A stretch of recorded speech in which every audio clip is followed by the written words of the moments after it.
আরে কি হয়েছে, এত চিৎকার করছিস কেন? মিলি পালিয়ে গেছে অর্জুন দা।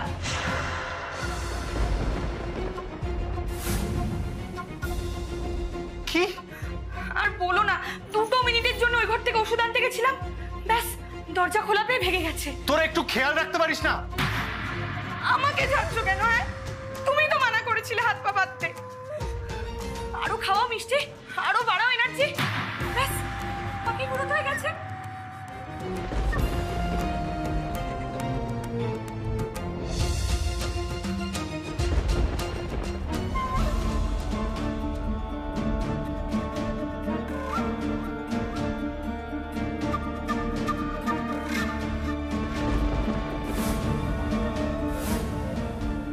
এটা কোথায়, কোন জায়গা এটা?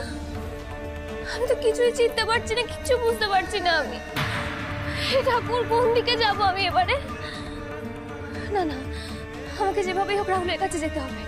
হে ভগবান, প্লিজ পৌঁছে দাও আমাকে আমার ভালোবাসা, আমার মনের মানুষের কাছে।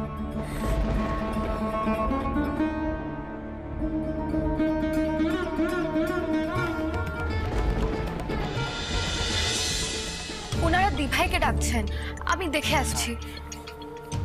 দাদা, কি দরকার আমায় বলুন না, পাপড়ি আমারই মেয়ে। পাপড়ি ভাদুরীকে ডেকে দিন, ওনার সাথে আমাদের কথা আছে। ওনারা তোকে খুঁজছে, একবার চল না। আমাকে খুঁজছে? হ্যাঁ।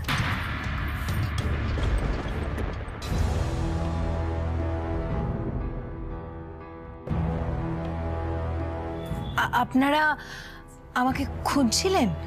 হ্যাঁ, আপনি তো সেদিন আমাদের দোকানে এসেছিলেন।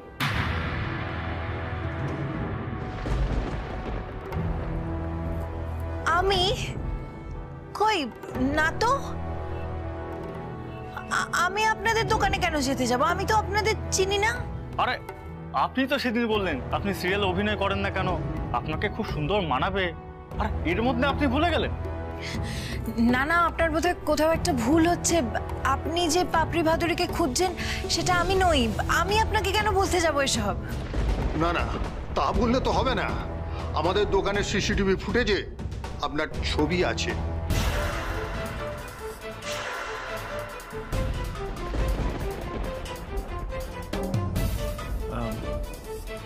বলছি কি হয়েছে ব্যাপারটা একটু খুলে বলবেন প্লিজ।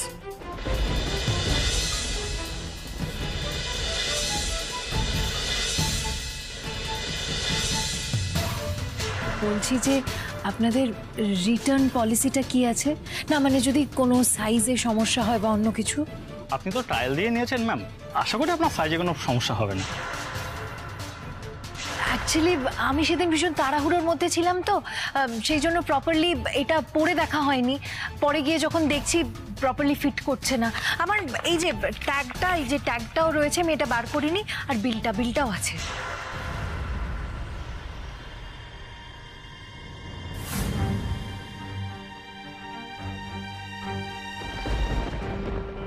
আচ্ছা দাদা, জামাটার কত দাম?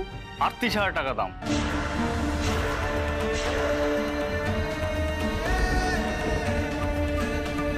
এই যে বিল দেখুন।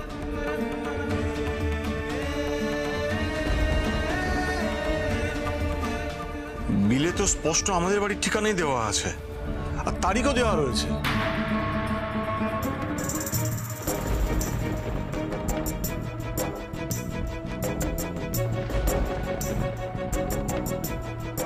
তার মানে টাকাটা যেদিন চুরি হয়েছিল সেদিনই জামাটা কেনা হয়েছে, আর যেদিন ফেরত পাওয়া গেছে সেদিনই রিটার্ন করা হয়েছে। মানেটা কি? পাপড়ি নিজের বাড়ি থেকে টাকা চুরি করলো? পাপড়ি, আমার কিন্তু মনে হচ্ছে না যে ওনারা মিথ্যে বলছেন। আরে বাবা, তুমি একটা বাইরের লোকের কথা বিশ্বাস করবে? আমার কথা বিশ্বাস করবে না? নিজের মেয়ের কথা তুমি বিশ্বাস করবে না? ও ঠাম্মি, দেখো না, মা আমাকে বিশ্বাসই করছে না। কে এসেছে, কি সব বলে যাচ্ছে? কি হয়েছে? আচ্ছা তোরা কি ওর কথাটা একটু শুনবি কিশোর? আর কি শুনবো মা? ওনারা বিল দেখাচ্ছেন, পাপড়িকে আইডেন্টিফাই করছেন, এরপর আর কি শোনার আছে? আমরা তো সেটাই বলছি, চাইলে কিন্তু আমরা ছবি দেখাতে পারি। আমরা অত ঝামেলায় যেতে চাইছি না, আমাদের টাকা মিটিয়ে দিন, আমরা চলে যাবো। আমরা এই দাগ হওয়া জামা কখনোই ফেরত নেব না।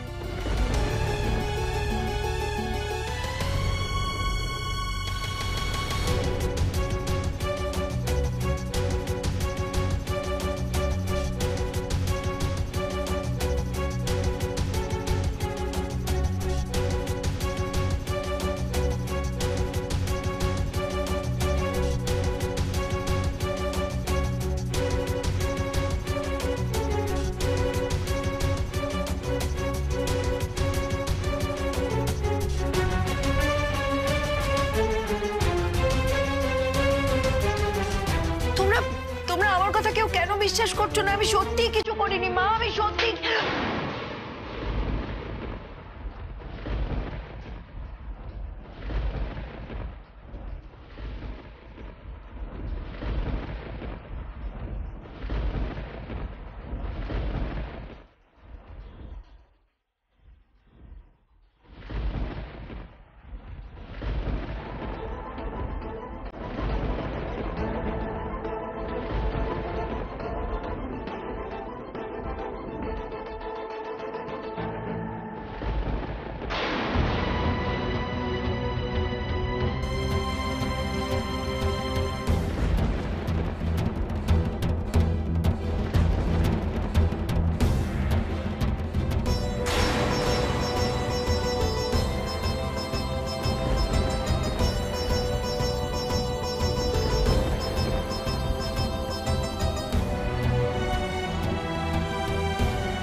মিলি অসুস্থ হয়ে পড়ে আছে, এই সময় আমি কি করে ভালো থাকি বলুন তো? না না, লাখ লাখ টাকার ক্ষতি হচ্ছে ঠিকই, কিন্তু মিলির সামনে এসবের কি মূল্য আছে? সিরিয়াসলি আপনাকে যে কি বলে থ্যাঙ্কস জানাবো মিস্টার ঝুনঝুনওয়ালা। আপনি এই শুটের কাজটা দিয়ে আমার খুব বড় উপকার করেছেন। হ্যাঁ, দেখুন, আমি যখন কথা দিয়েছি কথার খেলাপ করব না, তাই তো বললাম শ্যুটটা কোনোভাবে ক্যান্সেল হবে না। এখন রাখি। ওকে, বাই বাই।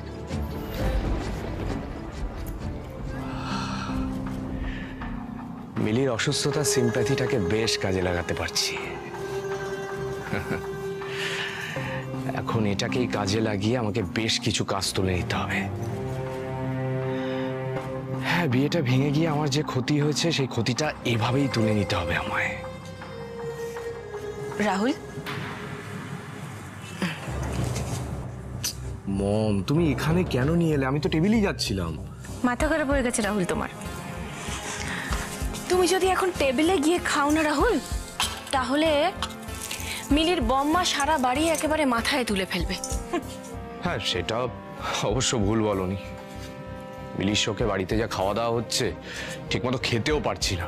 তাও তো বিরিয়ানিটা খাই। হ্যাঁ, সেই জন্যই তো আমি স্পেশাল বিরিয়ানি আলাদা করে অর্ডার করলাম তোর জন্য। ও মম, থ্যাংক ইউ সো মাচ। ও মম, আমার লাস্ট ডেটের টাকাটা ঢুকে গেছে, আর বেশ কিছু ইনভেস্টমেন্টটা ঢুকেছে। ভেরি গুড বেটা। মিলি নেই বলে তোমার ফ্লো অফ ইনকামটা বন্ধ হয়ে যাক, সেটা কিন্তু আমি চাই না। তোমার ইনকামের ফ্লোটা যেন একই থাকে রাহুল, আমি শুধু সেটাই চাই। ডোন্ট ওয়ারি মম, আমার অ্যাকাউন্টে টাকা ঢুকতেই থাকবে। আচ্ছা রাহুল, একটা কথা বলো তো, কাল যদি মিলি আবার হঠাৎ করে ফিরে আসে, তাহলেও কি তুমি আমার এই ধুমধাম করে বিয়েটা করবে?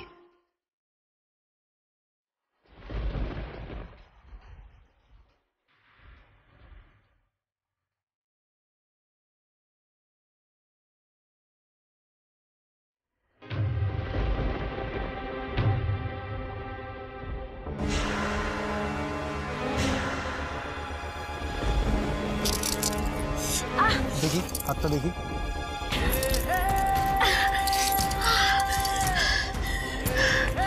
আপনি ভাবলেন কি করেছে আপনার হাত ধরে আমি উঠবো? হাত ধরে ওঠাবো তো বলিনি। তিতলি বললো আপনার হাতটা অনেকটা কেটে গেছে, তাই দেখতে চাইছিলাম। দেখি।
একটা ডিটেলস নিয়ে নেবেন।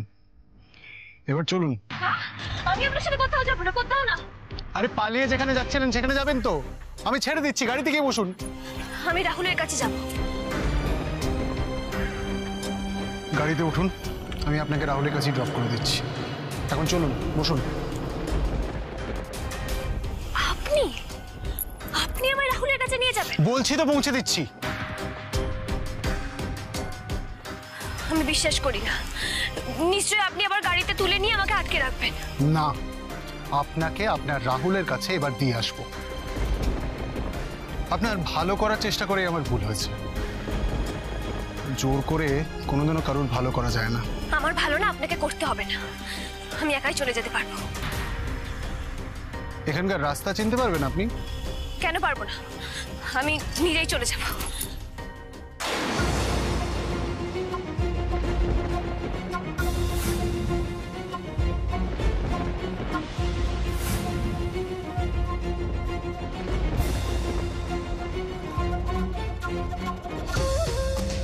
এই রে, এবার আমি কোন দিকে যাব? খুটখুটে অন্ধকার তো, যদি হারিয়ে যাই কি করি এবার আমি?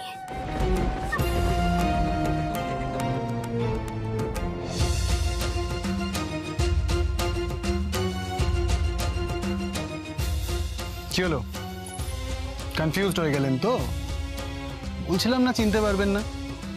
এবার চলুন, আমার সাথে চলুন, বসুন। কি হলো, চলুন।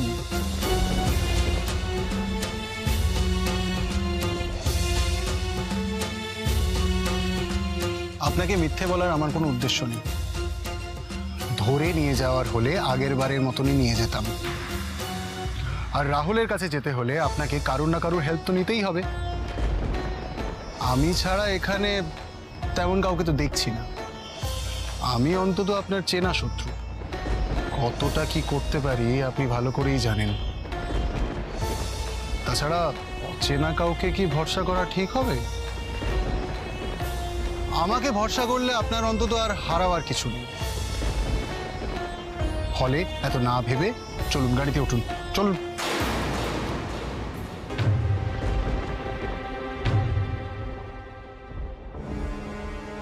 কি হলো, চলুন।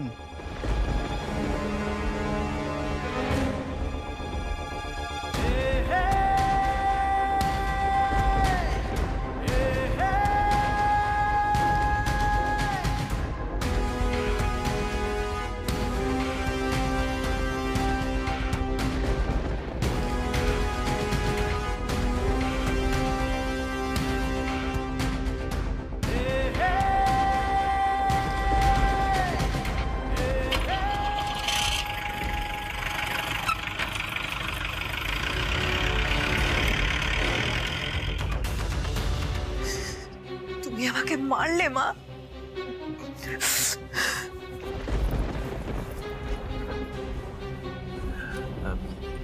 গিয়ে দেখ।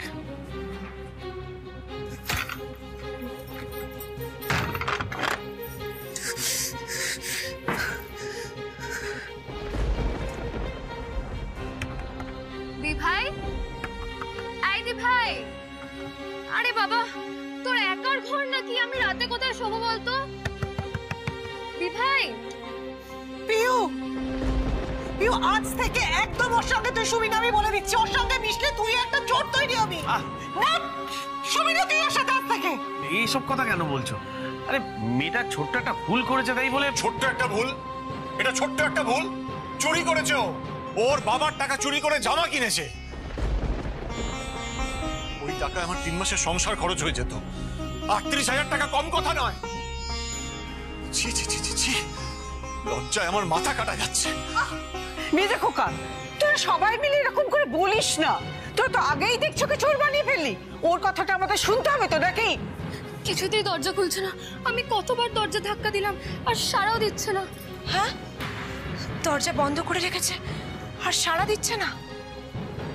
কি জানি আজকালকার মেয়ে তুমি এরকম সবার সামনে চড় মেরে দিলে, মাথা গরম করে যদি কোনো অঘটন ঘটিয়ে বসে।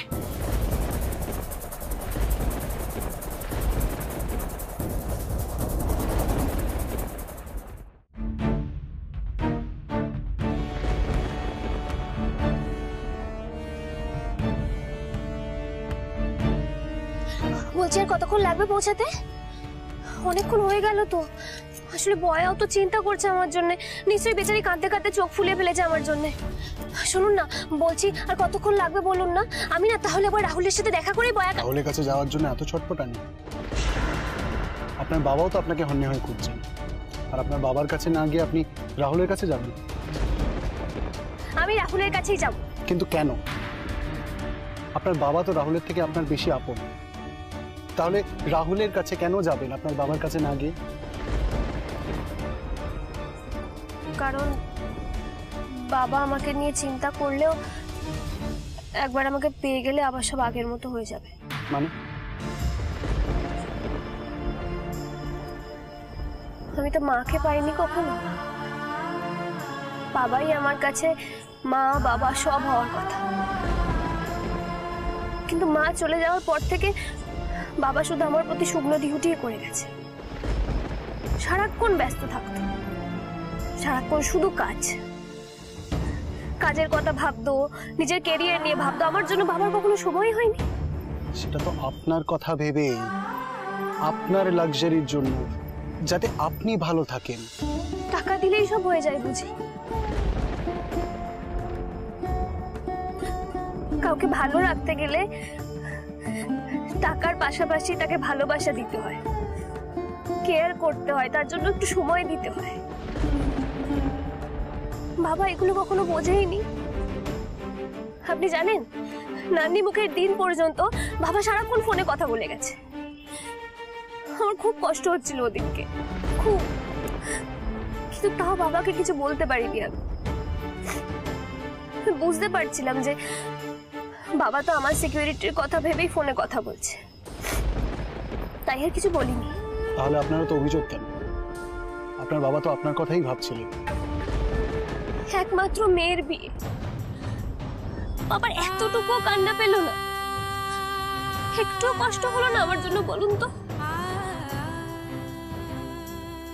একবার ঘুরেও দেখছে না মেয়ের দিকে,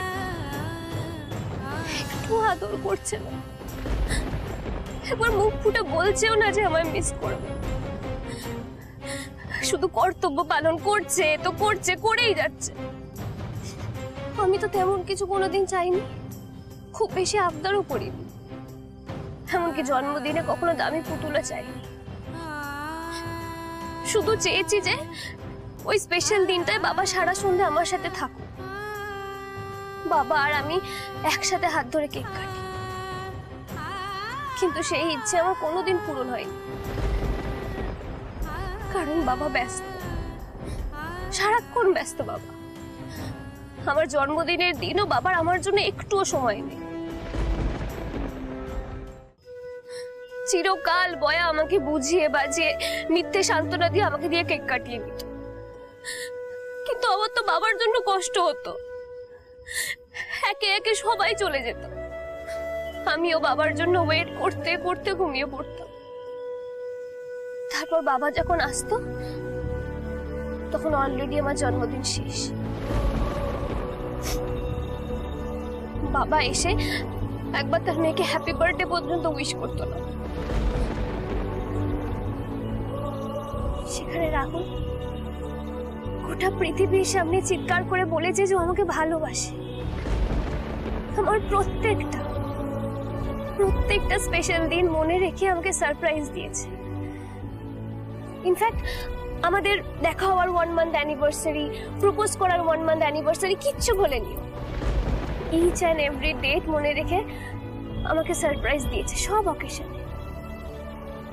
শুধু অকেশন কেন, অকেশন ছাড়াও তো প্রচুর সারপ্রাইজ দিয়েছে আমাকে। সারাক্ষণ আমার সাথে থেকেছে, আমাকে ভালোবেসেছে, আমাকে স্পেশাল ফিল করিয়েছে। রোজ রাতে আমি শুতে যাওয়ার আগে আমাকে আই লাভ ইউ বলে তারপর রাহুল শুতে যায়। রাহুল আমাকে কতটা ভালোবাসে, কেন আমি ওর কাছে যাচ্ছি, বাবার কাছে না। আর নিশ্চয়ই আপনাকে বুঝিয়ে দিতে হবে না। তার মানে আপনার ধারণা মুখে ভালোবাসি বললেই সেই আসলে ভালোবাসে, তাই তো? কারোর চোখে জল থাকলেই তবেই তার কষ্ট হচ্ছে, আর যে চোখের জল লুকিয়ে রাখে তার কষ্ট হয় না। যারা মুখ ফুটে বলতে পারে না ভালোবাসি, তারা ভালোবাসে না। যারা লোক দেখিয়ে সব ইমোশন প্রকাশ করে না, তারা মানুষ নয়। তাদের কোনো সেন্টিমেন্ট নেই, তারা কাউকে তোয়াক্কা করে না, তারা সব ভাব, তাই তো?